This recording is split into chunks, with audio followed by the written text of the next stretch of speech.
It's very full.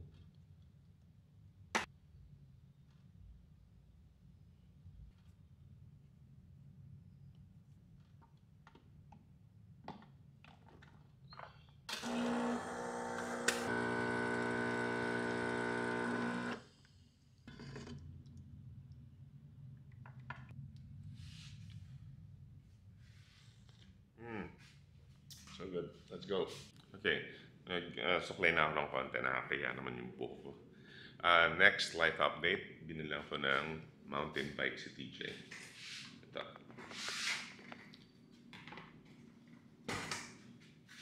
Ito siya. Medyo hindi lang nagamit for ilang araw kasi nag-uulan. Tapos na-aksidente si TJ. Nahulog siya sa upuan na pinaupuan niya. Nabasag yung upuan.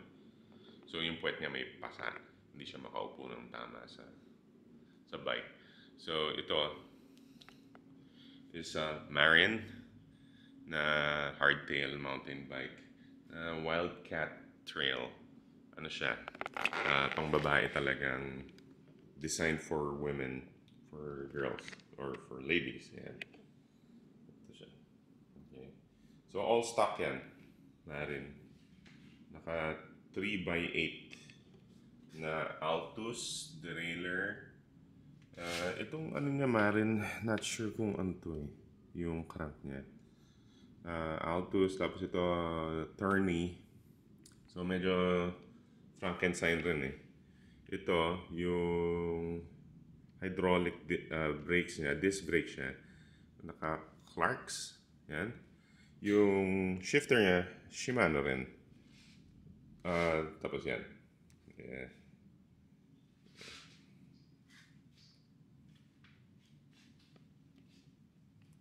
So ako naman, ito yung mountain bike ko na ginawa akong drop bar.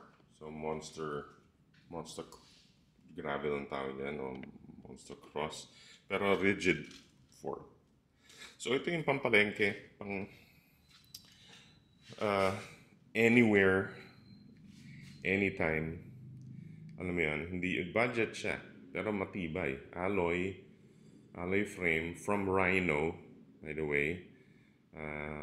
Rhino Europa Beast Travel, basta may nakasulat dyan, yung Comfort Travel. Ang ginawa ko, bumili ako ng bike skin or ano yun, anti-scratch na sticker. Mali yung na-order ko. Na-order ko is black. Hindi. Dapat anti-scratch lang.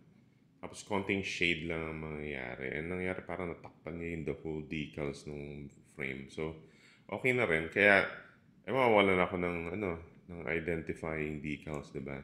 Pagka reference, pagka may nawala or may kumuha or something. Whatever happens, kailangan may identifying decals ka pa rin. So, naglagay ako ng grunge. Ayun, doon. Sticker lang yan.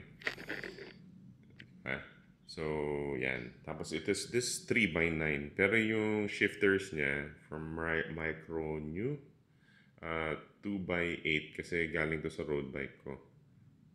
Unang road bike ko. Dito ko muna nalagay. So, papalitan ko later on ng 3x9 na meron. May compatible na 3x9 shifters dito sa L2 na A5. Yan. Anyway, nothing really significant here sa bike na to. Pero na long ride ko na to. Semi-long ride from Marikina Pasig to Binondo Loop. Pabalik with friends. Ayan. So, reliable siya. At komportable. Pero, dahil long ride siya, tapos kasama ko mga naka-road bike and gravel, medyo mas mabilis sila. Ito, medyo mabagal ng mountain bike, di ba? Although yung tires nito, pinalitan ko ng medyo slicker tires, still, mabagal pa rin ang mountain bike compared sa gravel at road bike. So, I kept up with them naman sa pacing, pero na pinulikat ako. Yun lang. Anyway. Ayan, yan yung mga bikes namin ngayon. Yung dalawa. Na makakapal ang gulong, parang mountain bike. Okay. Now, meron akong project build rin na ang sarili ko na road bike. na hindi siya brand new, build niya eh. So, lahat it took a while bago ko ma-build siya. Una kong road bike naka Japan surplus na 21 technology na road bike. Maganda siya, steel frame. Natuwa ako sa kanya kasi hindi siya glamorous or anything. Steel framed road bike na touring bike siya. Okay, na thumb shifters, tapos may brakes sa yung road, yung drop, yung brakes niya pang road bike. Pero meron rin siyang brakes sa gitna na pang normal brake. So dalawa yung brakes niya. Pero wala na yan. So from there, yung mga parts nun, yung mga sinave ko, it took a year rin. So nakasave lang yun. Ginamit ko rin yun, yung road bike na yun for many months. And then, nakakuha ko ng frame na specialized na Alice or Alley na luma. Second used, pero maganda, good quality na rim brake. Okay, frame na pang rim. So specialized Alice Sport na size 56 na sakto lang sa akin kasi malaki to sa Pinoy 56. So walang bumibili dun sa seller. Hindi niya mabenta. So binabaan niya yung presyo. So nakuha ko ng magandang presyo. Anyway, ayan, specialized na. So ito nakuha ko yung frame. And while nakuha ko to, meron ng drop bar na ganito na nakuha ko. Galing to dun sa, binili ko to, na kinabit ko muna dun sa Japan surplus road bike ko, 21 technology. Ngayon, kinabit ko dito. Ang maganda dun sa seller, sinama niya frame, yung stem na, this is alloy frame, stem na 3T na carbon fork ang specialized eh.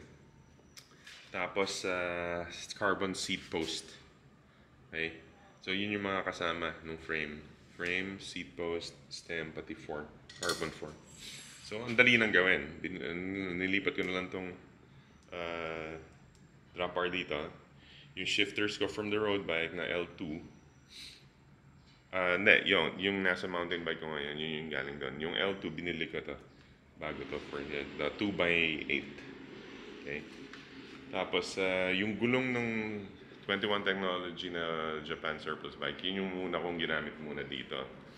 Tapos, eventually, napalitan ko siya ng brand new na Araya na rims. Tapos, Sagmit na hubs and spokes. So, mas gumanda pa. Originally, naka 36 holes to. Ngayon, dahil pinalitan ko na naka 32. Tapos, yan, mga accessories, bottle holder, dalawa, pump.